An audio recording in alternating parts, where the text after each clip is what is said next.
Hey guys, I am giving you a channel update. So, I've been getting a lot of great feedback from you guys. I've had some of you make suggestions on new film stocks, even approaches with film photography, and it just got me thinking and inspired me more to look at what else I can offer the film community, and that is to just make more content for you guys. These videos also aren't going to be as super polished as my typical videos because I want to just create content, get it out there as soon as possible for you guys, and I can be a little more current with what I'm giving you. I'm still going to do the long form videos, and to me that's where my heart's at. I love making those, so I don't want to stop making them. They just tend to take a little bit longer to produce. So that's just like an update. It's not what this Monday video is going to necessarily always be like. I'm going to get into what the Monday video is going to be like right now.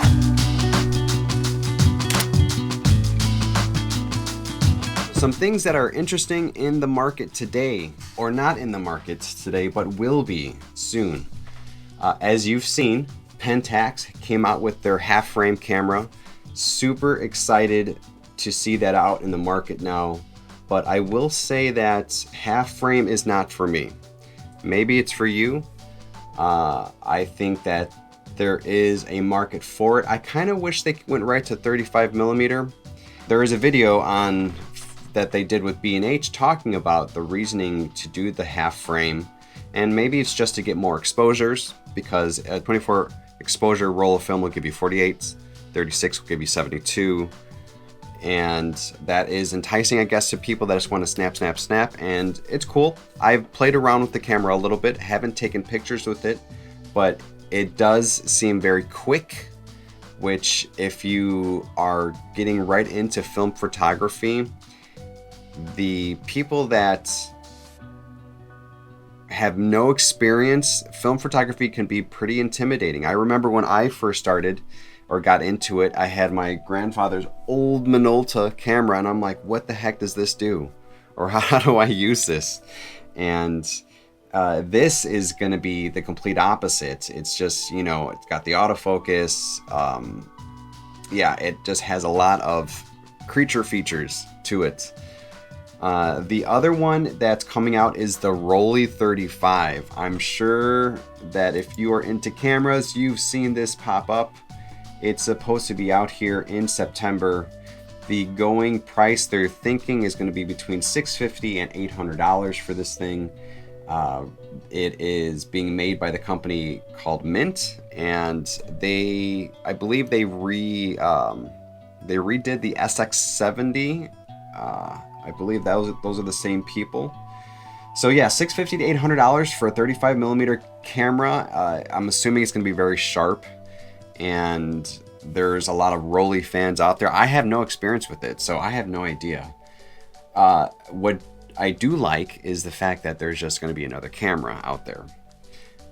And also, it kind of makes me, I just hope these cameras get bought up and people are really excited about it, because if you are like myself and are a medium format shooter, that only means one thing.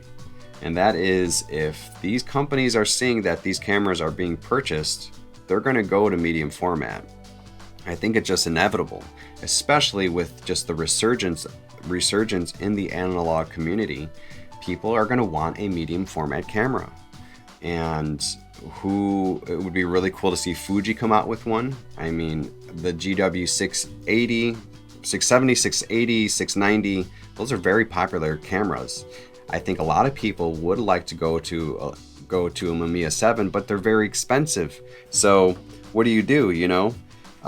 If you're producing these kinds of cameras, you probably would want to make a camera that's a medium format camera that maybe high sub 2000. I mean, if you get into what the Fuji 680 and 690 cost originally, which was, I believe, around $3,000, that's a lot of money. I think if they're able to make a camera that's in the $1,500 to $2,000 range, it'll sell for medium format. I mean, I would really consider it. like it had to have interchangeable lenses, all the modern features, obviously metering, autofocus. You know what I'm talking about. It would be amazing to have that. So those are the two cameras that I think are really, or that are coming out in the market. The Rollei's coming out in September. Pentax is already out. I think the verdict is, from what I understand or heard, I could be wrong, but from what I understand, the Pentax 17 isn't doing all that great. And that's where I think they may have gone a little wrong. I think if they went 35, this is my opinion, it would have just blown up, because a lot of the hobbyists or people that are collectors or people like myself, they'd be more inclined to be like, okay, let's go and get one. And I think they could have charged the same price, because they're not that expensive. Pentax 17 is $499 on B&H. So, I mean, you could, if you had the, maybe the reason they didn't do this was because they didn't want, maybe they're trying to pull a Canon. Canon has the propensity to make a camera in the film with their cinema line. They'll leave features out of the cameras just so they aren't going to cannibalize another camera that they have already put in the market.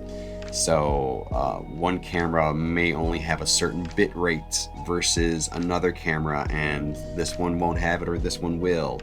So I can see if they made the 35 right off the bat and then they went to half frame, people would be like, I don't want to go with half frame, I'm just going to go with a 35. So that makes sense, but it also, maybe just never make the half frame then. I did also hear that the goal is to go to 35 and then possibly medium format. So we'll see. From Pentax is what I'm talking about. So there's that. Those are the two cameras I wanted to bring up. I'm probably going to bring up film and other news that pops up. Ilford is doing something. I believe Ilford just purchased a new factory or new. What did they do? They bought something where they're able to make more canisters for 35 millimeter, which is great. So considering how expensive film is, I don't know if you understand how manufacturing works, but there's only a couple companies that are making canisters for 35 millimeter, and like a lot of companies, they're going to be able to make more canisters for other companies, so that they can outsource that from Ilford. But it sounds like they're going to be able to double the amount of canisters they're making. So yeah, that's good news. So Rollei 35, Pentax 17, and Ilford.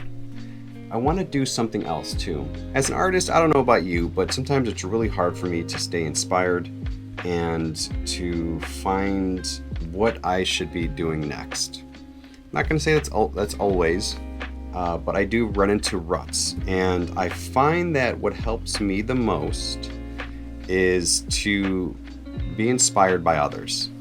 And I think that if you are an artist, like artists tend to be, not all artists, but artists tend to be more introverts and to themselves. And it's just very easy to be loners, unfortunately. That's my opinion. But I think that if you're out there and you're meeting people and you're learning from other people, you have the tendency to stay invigorated and inspired. I'm not saying you got to do that all the time. At the end of every Monday episode, I want to shout out an artist that I think is doing amazing work and someone worth checking out. And I think you'll enjoy him too. So I'm going to go all over the place with film photographers, and maybe every once in a while I might go to another artist, because I am a strong believer that if you want to be a great artist, that you need to get out of your art form, your medium, and you need to try other things. So we'll get into that eventually. So the artist of the week is going to be Vladimir Geo Recorder. His Instagram is Geo Recorder. Vladimir is a nature, but also does some street.